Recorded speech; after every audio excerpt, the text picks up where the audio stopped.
The lights were already on when they brought me into the hall, brighter than anything I had ever seen inside our home, turning familiar walls into something cold and foreign. My knees trembled as I walked, though I tried to hide it, because weakness had never been allowed in this family. Cameras stood waiting on tall metal legs, their lenses fixed on a single chair placed in the center of the room like a witness stand. I understood immediately that this was not a conversation. It was a judgment. My father stood near the far wall, speaking quietly with two religious scholars, his posture straight, his voice calm, as if arranging a meeting rather than deciding the fate of his own daughter. When he noticed me, the conversation stopped. Silence spread across the room, heavy and suffocating. My mother avoided my eyes, clutching her scarf, while tears slid down her cheeks without sound. I wanted to run to her, to ask her to protect me like she did when I was a child, frightened by thunderstorms. But something invisible stood between us now. Shame, honor, fear. One of the technicians adjusted a camera and a red light blinked alive. My father nodded once. "Sit," he said. His tone carried authority, not anger, which somehow hurt more. I lowered myself into the chair, pain shooting through my ribs from earlier blows, and for a moment the room spun. Someone handed my father a paper. He did not look at it. He already knew what needed to be said. "You will correct your mistake today," he announced, loud enough for everyone and for the cameras that would carry my words beyond these walls. Mistake. That was what my faith had become. My hands shook in my lap, yet beneath the fear another feeling stirred, quiet but unmovable, like warmth rising after a long winter. I remembered a voice from a dream weeks earlier, gentle and certain, calling my name with a love I had never known. As the Imam stepped forward and asked whether I rejected Jesus Christ, the room held its breath, and I realized my answer would cost me everything I had ever called home. "My name is Layla al-Rashid, and I am 26 years old. Before the night you just witnessed, my life looked untouchable from the outside. I was born into privilege, influence, and expectation, as the daughter of one of the most respected ministers in my country. Our home stood behind guarded gates, surrounded by palm trees and security cameras that watched every movement day and night. Servants moved quietly through marble halls, and visitors lowered their voices when my father entered a room. People believed power brought peace. They were wrong. From childhood, I understood that love in our family was closely tied to obedience. Every action reflected honor, and honor mattered more than emotion. I memorized scripture before I fully understood its meaning, reciting verses perfectly while adults nodded with approval. Religion shaped our schedule, our conversations, even the way we laughed. I wore modesty like armor, careful never to embarrass my family. Yet beneath that perfection lived a constant fear I could never explain. I feared disappointing God, but more than that, I feared disappointing my father. His approval felt like sunlight. Without it, everything grew cold. When I prayed, I followed every rule precisely, but my heart felt distant, as if my words rose only as far as the ceiling before falling back unheard. I never said this aloud. Doubt was dangerous long before I understood why. At school, I defended my faith passionately because it was part of who I was supposed to be. Questioning felt like betrayal, not only of religion but of family itself. Still, there were moments late at night when silence pressed against me, and I wondered why devotion felt heavy instead of freeing. Once, when I was 16, I asked my mother how she knew God loved her. She paused longer than expected before answering, "We show love by obedience." Her words settled into my heart, but they did not satisfy the question growing quietly inside me. Years passed, and I became skilled at appearing confident while hiding uncertainty. University expanded my world slightly, introducing ideas and cultures beyond our circle, yet I remained careful, loyal, disciplined. No one would have guessed that beneath my calm exterior lived a longing I could not name, a hunger for something personal, something warm, something that felt like being known rather than evaluated. If you are listening to my story now, maybe you understand that invisible emptiness, and if testimonies like mine help even one searching soul feel less alone, I gently ask you to support and share stories like this so others can find hope where I once felt trapped in silence. The first real crack in my certainty appeared during an ordinary lecture discussing different understandings of mercy. The professor spoke casually, but the word stayed with me long after class ended. Mercy. That night, I lay awake staring into darkness, asking a question I immediately regretted forming. What if I did not truly know God at all? The thought terrified me, yet deep inside, something awakened that refused to sleep again. The question followed me everywhere after that night, whispering through ordinary moments until even familiar routines felt unfamiliar. I tried to silence it by praying longer, reciting verses more carefully, convincing myself that discipline would restore certainty. Instead, my awareness sharpened. I began noticing things I had ignored before, conversations where fear sounded louder than faith, sermons focused more on punishment than compassion, and the way women's questions were gently dismissed while men's doubts were debated with patience. None of it seemed wrong at first, only unsettling, like discovering cracks beneath polished marble floors. One afternoon at university, a discussion about justice turned unexpectedly heated when a student spoke about forgiveness rather than punishment. She was a quiet international student named Miriam, known for her kindness rather than arguments. After class, she smiled at me and said, "I believe God's mercy is greater than our fear." Her words lingered long after we parted. I felt drawn to ask what she meant, yet terrified someone might misunderstand my curiosity.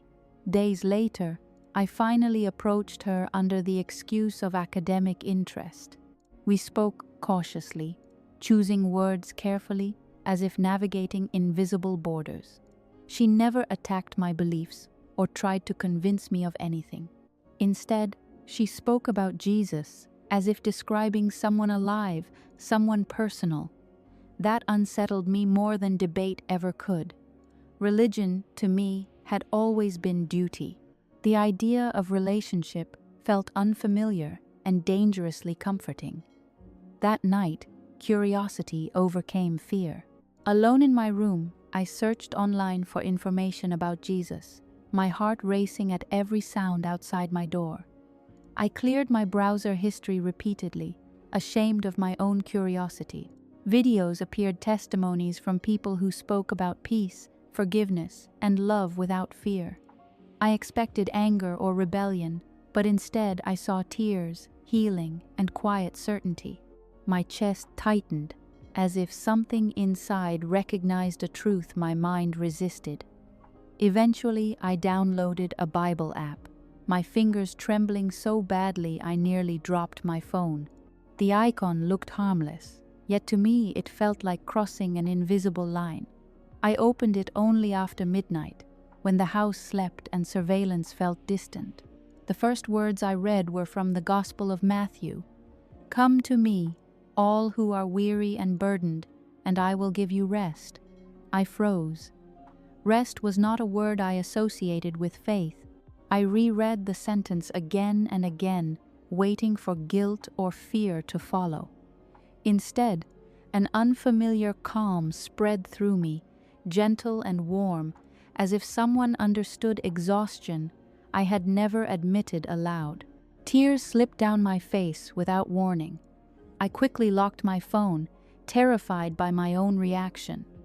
For hours I lay awake, staring into darkness, trying to convince myself it meant nothing. Yet deep inside, peace remained, quiet and persistent, and for the first time in my life, I wondered whether truth might feel less like fear and more like being invited home. Sleep became difficult after that night. Every time I closed my eyes, the words I had read echoed in my thoughts, gentle yet impossible to ignore. I avoided opening the Bible app for several days, hoping distance would restore normality, but the silence inside me only grew louder. My prayers felt rehearsed, my routines mechanical. I feared I was betraying everything my family had taught me, yet another part of me felt strangely alive, as if awakening from a long sleep. One night, exhaustion finally pulled me into deep rest, and that was when the dream came. I stood alone in a wide-open place, filled with soft light, brighter than sunlight, but without heat. There were no walls, no sounds of the world I knew, only peace so complete it felt almost overwhelming. At first I thought I was dying, because I had never experienced stillness like that. Then I noticed someone walking toward me. I could not see his face clearly, yet his presence carried authority and kindness at the same time. Fear should have risen in me, but instead I felt safe, completely known. When he spoke, his voice was gentle and unmistakably personal. "Layla," he said, and hearing my name felt like being seen for the first time. No titles, no expectations, no judgment, just my name. I began to cry in the dream, though I did not understand why. He called me daughter, and the word broke something open inside my heart.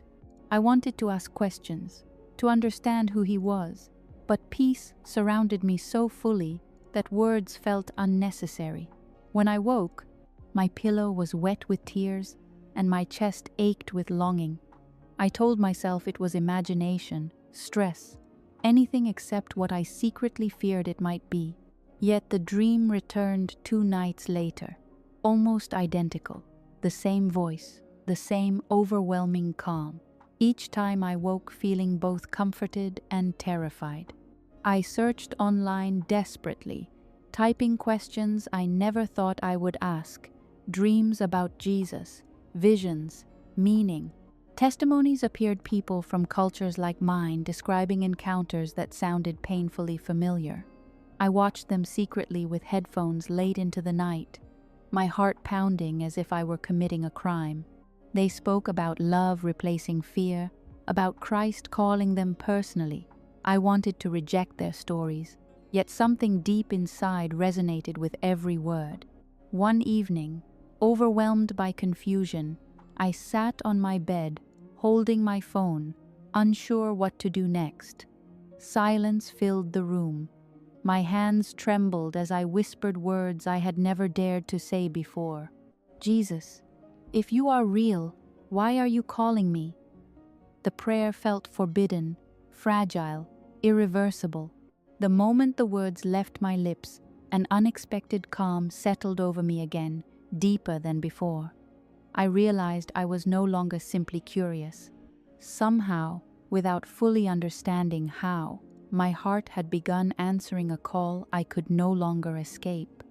I did not wake the next morning as a different person, but something inside me had shifted permanently. The fear that once controlled every thought began losing its grip, replaced by a quiet awareness that I was no longer alone. Outwardly, nothing changed. I still dressed the same, attended prayers with my family, and spoke the familiar words expected of me. Inside, however, another life had begun, hidden carefully beneath routine.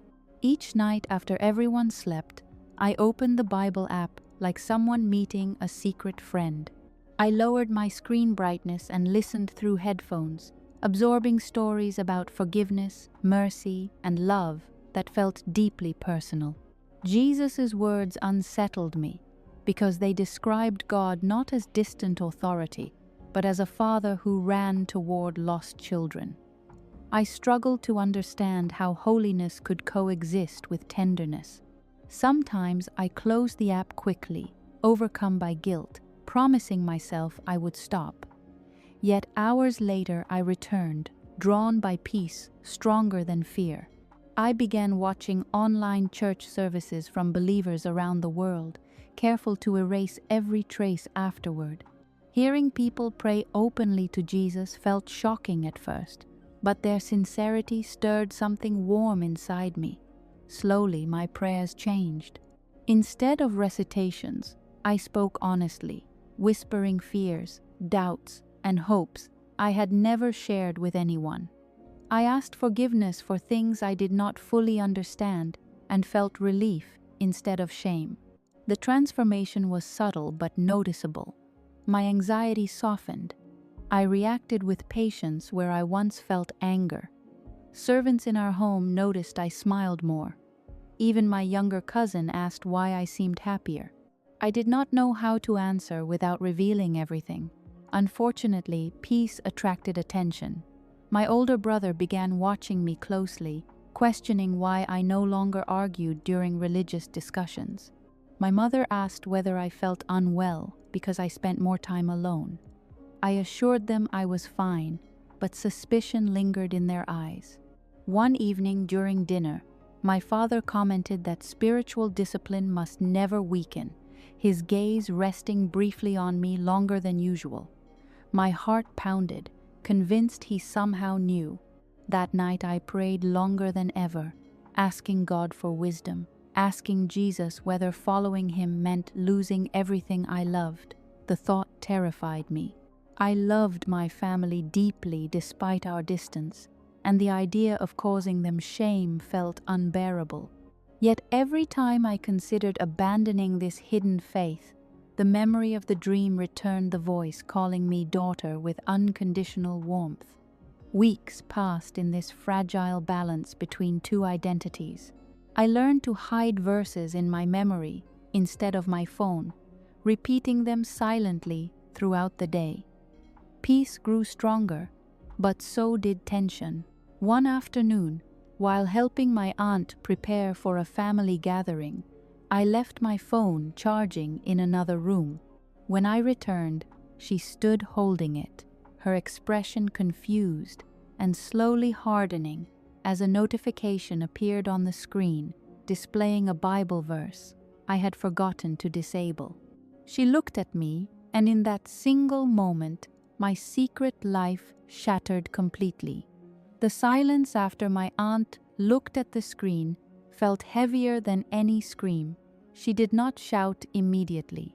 Instead, she called my mother with a trembling voice, and within minutes, the house filled with urgency I had never witnessed directed at me before. My phone was taken from my hands as if it were dangerous, passed between relatives whose faces shifted from confusion to disbelief, and finally to anger. I tried to speak, but words refused to form. My mother asked quietly, "Layla, what is this?" Her voice carried fear more than accusation, and that hurt more deeply than shouting would have. I attempted to explain that I was only reading, only curious, but my uncle interrupted, declaring curiosity itself a betrayal. Soon, my father arrived, summoned from work earlier than usual. The atmosphere changed instantly. Conversations stopped. Everyone waited for his reaction. He scrolled through my phone slowly, his expression unreadable, until he reached the Bible app. The room seemed to shrink as he lifted his eyes toward me. "Is this true?" he asked. I felt my throat tighten. Lying would have been easy, perhaps even expected, but something inside me resisted. I whispered that I had been searching for understanding. The words ignited chaos. Accusations flew across the room: brainwashing, rebellion, disgrace.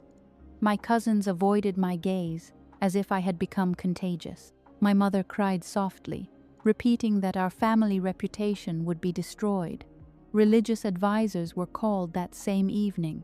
Two men arrived, speaking calmly but firmly, asking questions designed not to understand but to correct. They quoted verses, warning me about deception and punishment. I listened respectfully, yet inside I felt strangely steady. Their words no longer produced the fear they once would have. That frightened them more than disagreement. Over the following days, I was isolated from friends, my internet access restricted, my movements monitored constantly. They described it as protection, but it felt like confinement. Each conversation revolved around restoring my faith and saving family honor. My father spoke privately with me one night, his voice heavy with disappointment rather than rage. He explained the consequences my actions could bring upon everyone: political enemies, public humiliation, spiritual shame. I saw genuine pain in his eyes, and for a moment I nearly agreed to abandon everything just to ease his suffering. But when I tried to promise obedience, the memory of Jesus' voice returned, gentle yet unyielding. I could not deny what I had experienced. Days later, after another intense discussion with religious authorities, my father made his decision. His tone carried finality that left no room for argument. To restore honor, he said, I would publicly declare that I had been misled and renounce Christianity before witnesses and cameras. Refusal, he warned, would bring consequences I could not imagine. As he left the room, I realized my choice was no longer private. Faith had become a battlefield, and the cost of truth was about to reveal itself fully. The cameras were rolling again, and the room smelled of polished wood mixed with tension so thick it felt like a physical weight pressing on my chest. My body still ached from the blows, but my mind was clearer than it had ever been. My father stood across from me, calm but resolute, expecting me to kneel before authority, to speak the words he demanded. He wanted me to renounce Jesus, to swear that everything I had secretly believed was a lie, and to restore honor in the eyes of the world. My fingers trembled, but not from fear. I remembered the warmth, the light, and the voice I had felt beside me during the beating. I recalled the words that had steadied my heart. You are my daughter, I am with you. My lips moved before I could question them, forming a declaration I had never imagined saying aloud. I will not deny him. Jesus is my Lord.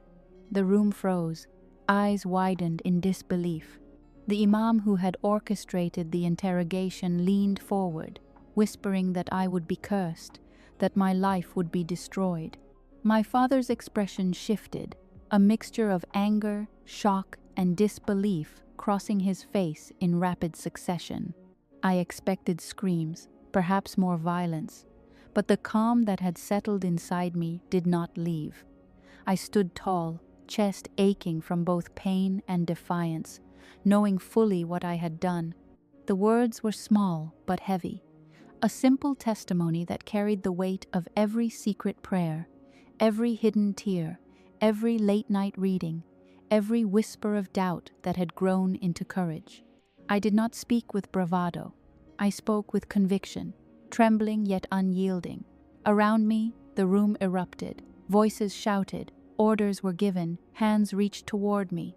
The cameras caught every moment, but my gaze remained fixed inward on the presence that had carried me through terror and pain.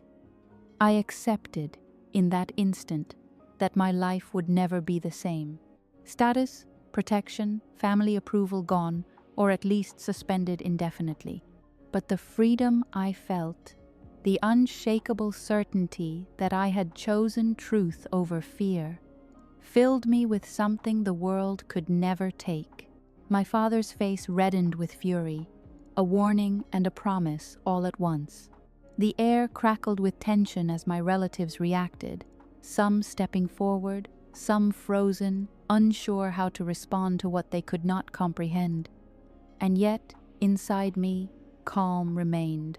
I understood then that choosing Christ did not mean I would escape hardship, but it meant I would never face it alone. The room descended into chaos around me, but I whispered a silent prayer for strength, for forgiveness, for endurance. Whatever came next, I knew I would not deny him.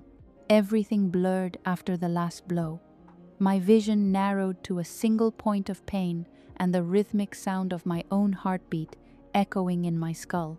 I could barely stand, my body trembling uncontrollably, my clothes soaked with sweat and bruises blossoming across my arms and legs.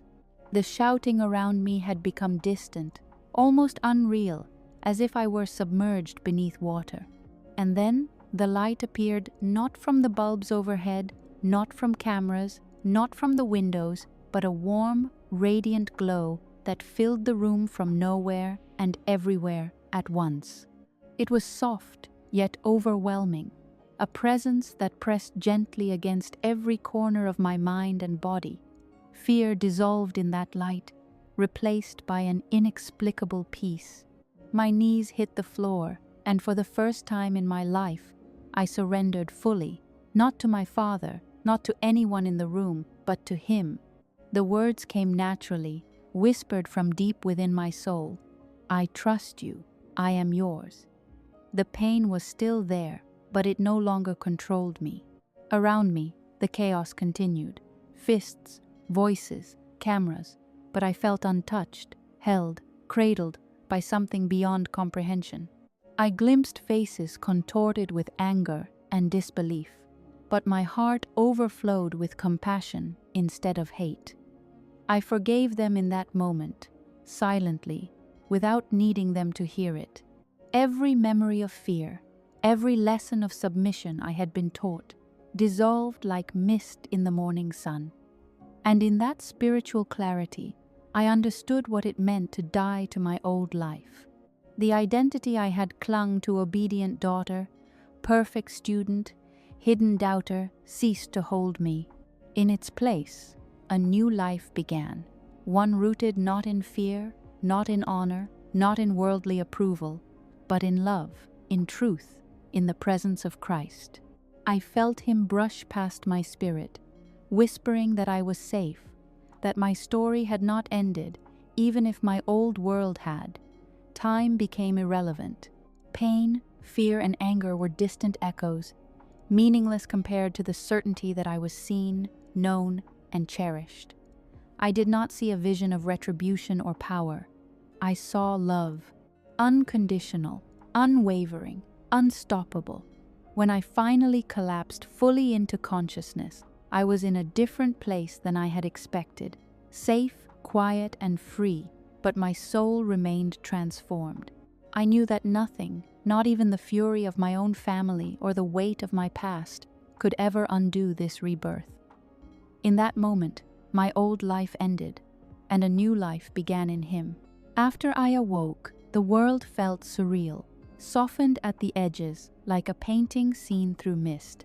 I was no longer in the family hall, no longer surrounded by anger and cameras. Instead, I found myself in a small, modest home, hidden by believers who had risked everything to rescue me. They did not ask for explanations. They offered water, blankets, gentle smiles, and above all, patience. For the first time in years, I could breathe without calculating every movement, every word, every thought. My body healed slowly, bruises faded, muscles regained strength, but the true restoration happened inside. I began to pray openly, not in whispers or secretive recitations, but aloud, my voice filling the quiet rooms with words of gratitude, confession, and awe. Tears flowed freely, unrestrained, and I learned to forgive not only my family but myself for feeling fear and doubt for so long. Each morning, I opened my eyes, knowing I was safe and loved, no longer defined by fear or expectation. Over time, I discovered a spiritual family. I had never known believers who lived their faith through kindness and humility, not dominance or shame. Their example reshaped my understanding of God's love, showing me that true devotion is not measured by obedience alone, but by a heart surrendered in trust. I began sharing my testimony anonymously online, careful to protect identities, yet pouring every raw moment, the fear, the discovery, the dream, the beating, the surrender into words that might reach someone like me. Messages arrived slowly at first, from people hidden in silence, questioning, seeking hope. Each note reminded me that my suffering had meaning beyond survival. It could illuminate a path for others trapped between duty and truth. One evening, I received a message that startled me more than anything else. A relative from my family had secretly watched my testimony. I did not know whether to feel relief or fear, but a calm washed over me.